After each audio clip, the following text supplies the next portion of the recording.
Hi, my name is Lena. I'm 27 years old, and I never imagined that on the day of my wedding, I'd be bleeding on the floor while the people who raised me stood and watched like I was nothing. I was never the favorite child. My mother, Rebecca, made that clear from the moment my younger sister Mira was born. Mira was everything I wasn't: loud, proud, obsessed with labels and parties, and always chasing men with money. And she had a knack for knowing exactly how to stay in our parents' good books. I, on the other hand, loved simpler things. I worked at a small but charming art gallery downtown. I loved books more than bags, meaningful conversations more than attention-seeking gossip. And that made me the disappointment of the family. My mother used to say it directly.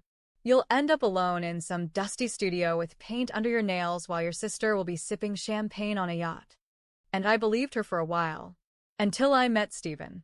He was soft-spoken, a little quiet, dressed in the plain black uniform of the cafe down the street. The first time we talked, I noticed his eyes, calm, curious, intelligent. Not the kind of man who talked to impress, but one who listened. He was working as a waiter, or so he told me. And, to be honest, that didn't matter to me. What mattered was how he treated me, like I was someone worth listening to, someone worth being proud of. For the first time in a long time, I felt seen. But deep down, I was terrified of what my family would say. Because in their world, love wasn't enough, money was. They believed a man should come with a portfolio, not a paycheck. A family name, not a first name. And the man I loved served coffee and cleaned tables. Still, when Stephen proposed, I said yes. I chose love. I chose him. Even if it meant standing against my own blood. But what I didn't know was that the worst betrayal of my life wasn't behind me. It was waiting at the very altar where I stood in white. Because on that day, my parents didn't just try to ruin my wedding, they tried to ruin me. And that's where my story begins. It was a chilly Wednesday afternoon when I first met Stephen. I had just left the gallery early after a canceled appointment and stopped by the cozy little cafe on 4th Street, a place I usually passed without noticing. That day, something pulled me in. I sat by the window, sketchbook in hand, watching people hustle through the fog outside. I ordered a hot coffee, and a few minutes later, he brought it to my table. "Here you go," he said with a polite smile. "Let me know if you need anything else." I looked up. He was handsome, but not flashy. His smile was sincere, not the forced one I saw from most guys trying to flirt. He wasn't trying to impress me. And that intrigued me. "Thank you," I replied, watching him walk away. 15 minutes later, he was back, holding another coffee. "Someone ordered this by mistake and didn't want it. Thought you might like a refill on the house." I laughed softly. Is that a clever move or just really good customer service? "Maybe both," he said, grinning. "I'm Stephen." "Lena," I said, shaking his hand. "Nice to meet you." From that moment on, I found myself coming back more often. Not because the coffee was particularly amazing, but because Stephen was. Over time, we started having long conversations between his shifts. He had a quiet wisdom, a sense of peace about him that made you feel grounded just by sitting near him. He spoke about people, about moments he observed, an old couple that held hands, a lonely businessman who always ordered the same pastry but never smiled. He saw people deeply, and I admired that. I told him about art, the gallery, and the strange silence of paintings that say more than words. One rainy evening, we sat together on a bench outside the cafe after closing. The wind whipped through the trees, and I shivered. He gently put his coat around my shoulders. "You know," he said, "I really like spending time with you." I looked at him. "Even if I'm not sipping champagne on a yacht?" He chuckled. "Especially because you're not." And that was the moment I fell for him. There were no roses, no grand gestures, just two souls in the rain, sharing silence like it meant something. A few months later, he took me to a little rooftop garden and proposed. No ring, no spotlight, just Stephen, a hand-carved wooden box, and a quiet, trembling, "Will you marry me?" And I said yes, without hesitation. Because even if he was a waiter with nothing but kindness to offer, I would still choose him. But I knew my family wouldn't. When I told my family about the engagement, The silence was deafening. We were sitting in the living room of my parents' house, a place I had learned to walk through carefully, like navigating a minefield made of words. My mother, Rebecca, sat stiffly on the couch, wine glass in hand. My father, Oscar, pretended to flip through the TV channels, though the television wasn't even on. My sister, Mira, sat smugly by the fireplace, already sensing drama. "I'm getting married," I said, holding my breath. Rebecca raised an eyebrow. "To whom?" "That gallery owner you mentioned once." "No," I said softly. "To Stephen." Mira blinked, confused for a moment, and then her expression cracked into an amused grin. "Wait, Stephen? As in, the waiter from that cafe you always go to?" I nodded. "Yes, that's Stephen." Rebecca snorted. "Are you serious, Lena? You want to marry a man who takes orders for a living?" "He's more than that," I replied firmly. "He's kind, intelligent, thoughtful." "Poor," Mira interrupted, sipping her imported juice. "You forgot poor." I clenched my fists. "He treats me with more respect than anyone ever has. That matters more than any bank account." Oscar finally turned toward me. "Does he even have a proper job? Benefits? Savings?" I swallowed hard. "We're managing just fine. And I'm not asking for your approval. I'm telling you." Rebecca stood up, pacing dramatically. "Lena, your sister married a CEO. They just bought a house in the hills. You're throwing your future away for a man who can't even pay for his own wedding." Mira chimed in with a smirk. "Maybe we should have the reception at his cafe. We could all bring our own mugs." The room burst into laughter, except mine. I stood up, my heart pounding, but my voice steady. "I didn't expect your blessings. I knew what I'd get. But I won't let your arrogance dictate my happiness. I'm marrying him, and nothing you say will change that." I turned and walked out of that house with my head high. Stephen and I planned a small, private wedding with a few close friends, a garden venue outside the city, and nothing fancy, just peace. Still, a part of me wondered if my family would actually show up. I never imagined they'd do worse than stay away. I never imagined they'd come just to destroy it. The morning of our wedding was quiet, the kind of quiet that comes just before a storm, but you pretend it's peace. The venue was perfect, a private garden on the edge of town. Ivy climbed the wooden arches, white chairs lined the green lawn, and soft music drifted through the autumn air. The scent of wildflowers mixed with the fresh earth, and for a moment, I felt like nothing could ruin this. Stephen stood by the altar in a crisp black suit, looking at me like I was the only person in the universe. His friends, warm, humble, respectful, smiled at me as I walked down the aisle. They knew me. They accepted me. They were here for us. Then I saw them. My parents, Rebecca in a deep red designer dress that screamed status, standing tall with her signature cold expression. My father, Oscar, stone-faced beside her. Mira, dressed like she was attending a celebrity gala, barely hiding her eye rolls as she took her seat beside Peter, her CEO husband, who looked thoroughly unimpressed with the modest setup. I didn't let it shake me. When I reached Stephen, he gently squeezed my hand. His eyes were calm, unwavering. "You're everything," he whispered. "Let's do this." And we did. We exchanged vows beneath the golden sun, promising love, patience, and truth. I looked into his eyes and saw home. When he placed the ring on my finger, my hands trembled, not from fear, but from the overwhelming realization that I had finally chosen myself. As the ceremony ended, soft applause rippled through the garden. Stephen's friends hugged us. I saw tears in their eyes. My parents barely clapped. Mira was already texting someone. Still, I told myself, they came. That must mean something. A white tent was set up nearby for a light reception. Tables were decorated with candles and homemade floral centerpieces. A small playlist played in the background. No live band, no champagne towers, just warmth. Stephen and I sat together at the head table. I could feel the unease from my family's side, like they were holding their breath, waiting for something to criticize. I was wrong to think the worst was behind me, because the real storm, the one that would leave blood, betrayal, and brokenness in its wake, was just about to begin. And it would start with a watch. The sun was beginning to dip, casting golden shadows across the garden tent. Laughter hummed from Stephen's side of the guests. His friends raised toasts, shared funny stories, and filled the air with genuine celebration. On my family's side, silence, tension, occasional forced smiles. Still, I try to stay present, holding Stephen's hand beneath the table, whispering thank yous to well-wishers, ignoring the cold glances from across the aisle. Then it happened. The host tapped the microphone. "Ladies and gentlemen, we'll now hear a few words from the mother of the bride, Mrs. Rebecca." I froze.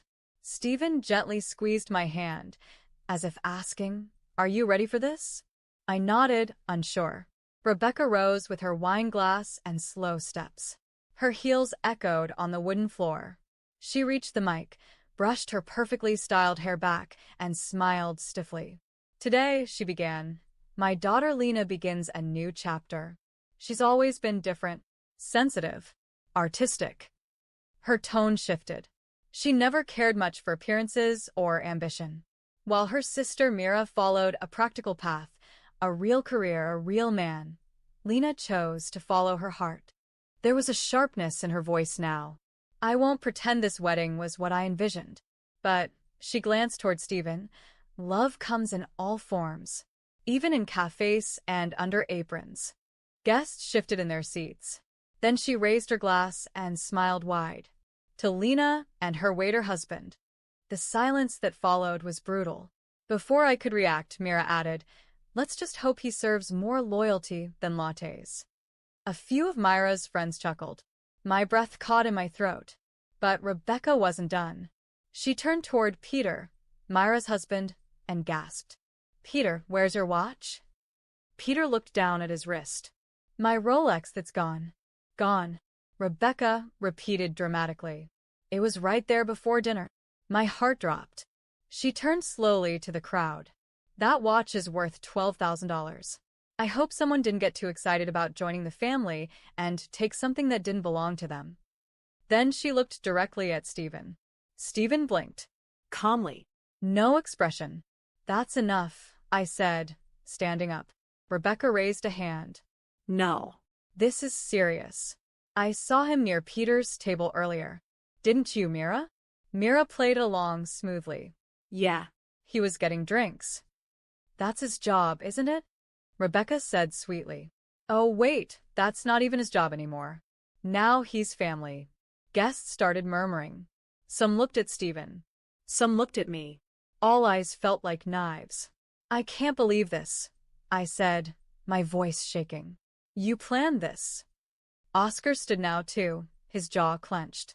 "We didn't raise you to bring shame on this family, Lena." "She married a thief," Rebecca hissed. "She married a man," I shot back. "A better one than any of you could ever understand." But I shouldn't have said that. Because the next moment my father's face turned red with rage. And what he did next would change everything.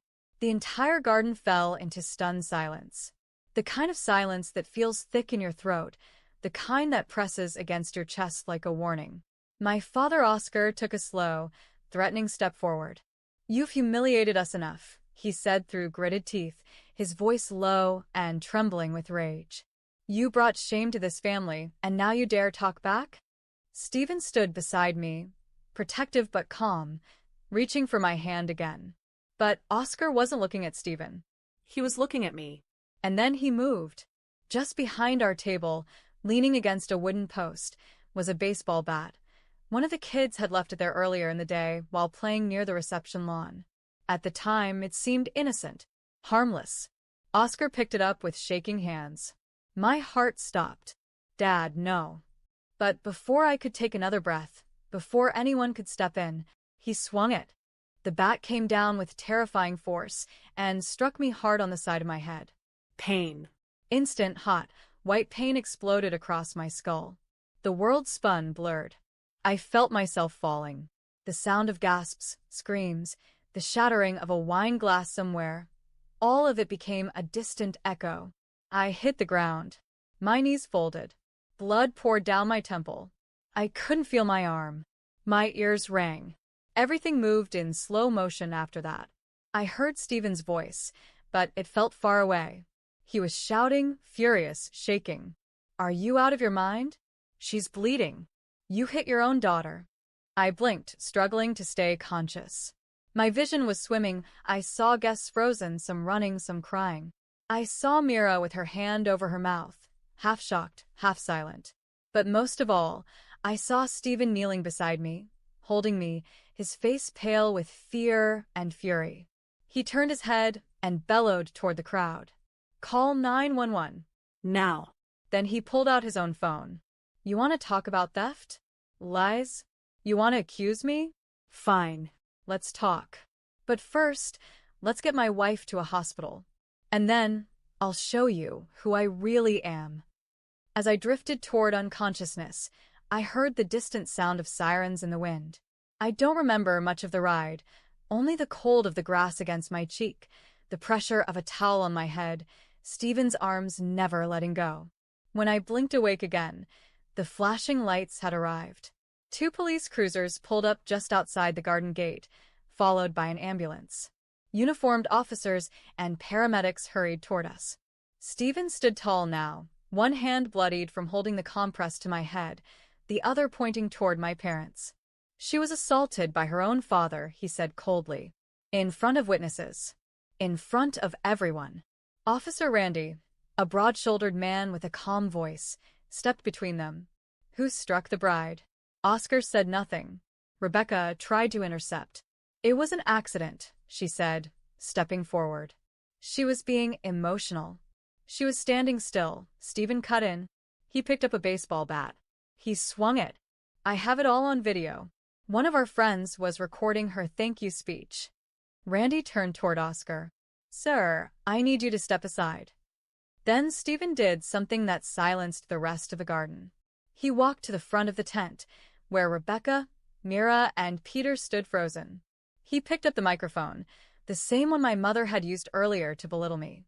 His voice was steady, commanding. "I wasn't going to say this today, but since you've all accused me, insulted me, and now attacked the woman I love, let me give you some truth." The entire reception went dead quiet. Even the police paused. "My name is Stephen Hale. I own Hale Developments, one of the top luxury real estate firms in this state. I've developed 15 residential and commercial properties across the city, including the tower Peter's company just rented their new office in." Peter's face turned a shade paler. "I have no criminal record. I've employed over 400 people in this city. And yes, I worked as a waiter. Because I wanted someone who saw me as a person, not a price tag." He looked directly at Rebecca. "Lena loved me when she thought I had nothing. And that's exactly why she's the only person I've ever trusted with everything." He turned back to Officer Randy. "Now, I'd like to press charges against her parents. And her sister. Because what they did today wasn't just cruel, it was criminal." Gasps filled the air. The officers stepped forward. Oscar, Rebecca, and Mira were each placed under arrest. Handcuffed. Read their rights. Mira struggled. "This is insane. You're ruining our lives." Stephen didn't even flinch. No. "You did that yourselves." As paramedics lifted me onto the stretcher, Stephen walked beside them, holding my hand, never once letting go. The ambulance door shut. I looked at him through blurred vision. "You told them everything?" He nodded softly. "No more lies." I closed my eyes as the sirens wailed. For the first time all day, I finally felt safe. The ambulance ride was a blur. I drifted in and out of sleep, feeling Stephen's hand wrapped tightly around mine the whole time. The paramedic, a kind man named Dr. Tyler, checked my vitals, gently wrapped my head, and reassured me that the injury wasn't life-threatening. "You're lucky," he said with a soft smile. "The swelling is minimal. You'll be sore for a while, but you'll recover fully." Lucky. Funny how that word sounded so strange after everything that happened. At the hospital, they ran a scan, cleaned the wound, gave me something for the pain, and kept me under observation for a few hours. Stephen stayed by my side the entire time. Not once did he leave the room. He didn't try to comfort me with empty words. He just sat there, silently holding my hand. And somehow that was enough. Around midnight, Dr. Tyler returned with paperwork. "You're stable. We're going to discharge you," he said. "But I recommend you rest. No stress, no chaos." I almost laughed. No chaos? Too late for that. Stephen helped me into his car, wrapping a soft blanket over me. I assumed we were heading back to the tiny apartment I had seen before, the one with the squeaky floors and second-hand couch. But we didn't go that way. We drove through a part of the city I rarely visited. Elegant neighborhoods, private gates, homes that looked like they belonged in magazines. "Stephen," I whispered, confused. "Where are we going?" He didn't answer, just smiled gently and drove a little further up a curved road until we reached an enormous black iron gate. It opened silently at his voice command. I sat up, stunned. Beyond the gate was a mansion. Not just big, breathtaking. Glass walls, warm lights glowing from inside, a long stone pathway, and a fountain in the center of the driveway. I blinked. "Whose house is this?" Stephen parked and looked at me with calm eyes. "Mine." I stared at him. "What?" He nodded, unbuckling my seatbelt. "This is where I live. This is my actual home." I looked out the window again, still in disbelief. "But why didn't you ever show me this?" He helped me out of the car and gently led me toward the front door. "Because I wanted to know," he said, "if you loved me. Not the house. Not the cars. Just me." He stopped at the entrance, turned to face me fully. "And you did, even when you thought I had nothing. That's why I fell in love with you." Tears welled up in my eyes. The pain in my head faded behind the quiet joy in my chest. I reached for his hand. "I still do," I whispered. "And I always will." Inside, the house was warm, full of soft lights, art pieces, and a scent of fresh linen and lavender. He showed me to a guest bedroom that looked nicer than any hotel I'd ever seen. As I curled under the covers, he knelt beside the bed and kissed my hand. "Sleep, Lena. Tomorrow we make things right." And for the first time since the wedding, I closed my eyes and truly rested. The next morning, sunlight streamed through the tall windows of Stephen's mansion, casting soft gold across the marble floors. I woke slowly, the pain in my head dull but tolerable. What remained sharper was the ache in my heart and the clarity in my mind. Stephen brought me breakfast in bed. Warm tea, toast, and fresh fruit. I could see the concern in his eyes, but I could also see his strength. "I spoke with a lawyer this morning," he said gently. "We have every right to press full charges." I nodded slowly. "We need to. Not just for me, but because they need to understand they can't hurt people like that and walk away." He leaned forward. "We'll do it together." Within days, our case moved forward. With police video, witness statements, the event recording, and even the hospital report from Dr. Tyler, the evidence was undeniable. Oscar, my father, was charged with aggravated assault with a deadly weapon. Rebecca, my mother, was charged with false accusation, public defamation, and conspiracy. Mira, my sister, was charged as an accomplice to character assassination and malicious intent. Their lawyer tried to twist the facts, claimed it was a misunderstanding, claimed my father lost control, claimed my mother was just joking. But the judge wasn't moved, nor were the jurors.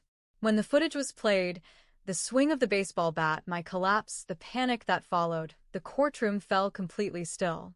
Stephen and I sat side by side through every hearing. He held my hand as I testified, and I held his when the verdict was read. For the crime of physical assault with intent to cause harm, the court finds Oscar guilty. He is sentenced to 6 years in prison without early parole. For the act of public false accusation and emotional harm, the court finds Rebecca guilty. She is sentenced to 2 years in prison, plus mandatory psychological counseling. For the role in planning and supporting malicious defamation, Mira is sentenced to 1 year, with an additional 250 hours of community service. I didn't cry. I didn't smile. I just breathed. After so many years of being belittled, dismissed and compared. After being hit, humiliated, and shamed on my wedding day, I finally had one thing they never gave me: justice.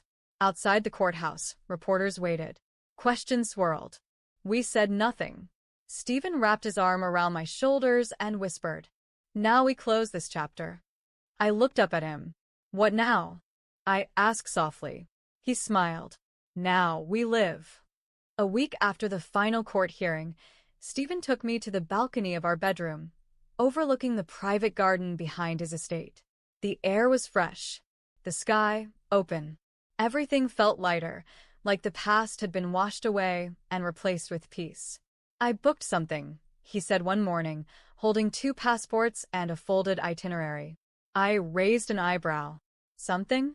He smiled. "Just us. No drama. No noise. No lies. Just a quiet cabin, and views that will make you forget everything." I opened the folder. Round-trip tickets to Switzerland. I stared at him in disbelief. "You planned a honeymoon?" He shrugged. "You've been through hell. You deserve a little heaven." 3 days later, we landed in Geneva and were driven up winding roads to a secluded mountain lodge. Snow fell gently outside the wide glass windows. The fireplace crackled beside our bed. The world felt quiet again, and for once, we could breathe without the weight of judgment. One night, as we sat wrapped in thick blankets, sipping hot chocolate and watching snowflakes melt against the window pane, I turned to him and asked, "If you could go back, would you still hide who you were?" Stephen looked thoughtful for a moment, then nodded. Yes. "Because I would have still met you, the woman who defended me, loved me, and stood up to everyone. Not because I was rich, but because I was worth it." I rested my head against his shoulder. "We built something stronger than blood ties, didn't we?" He kissed the top of my head. "We built truth." There, high above the chaos of the world we had left behind, we laughed freely, dreamed wildly, and began planning our new future. We returned home weeks later, stronger, healed, and full of purpose. And although my family was nowhere in sight, I no longer felt empty, because the man beside me, the love we had built, and the peace we had earned, they were enough. And maybe, just maybe, that painful wedding day wasn't the end of anything. It was the beginning of everything. If you enjoyed this story, don't forget to like, share, and leave your thoughts in the comments. Make sure to subscribe for more powerful and emotional stories every week.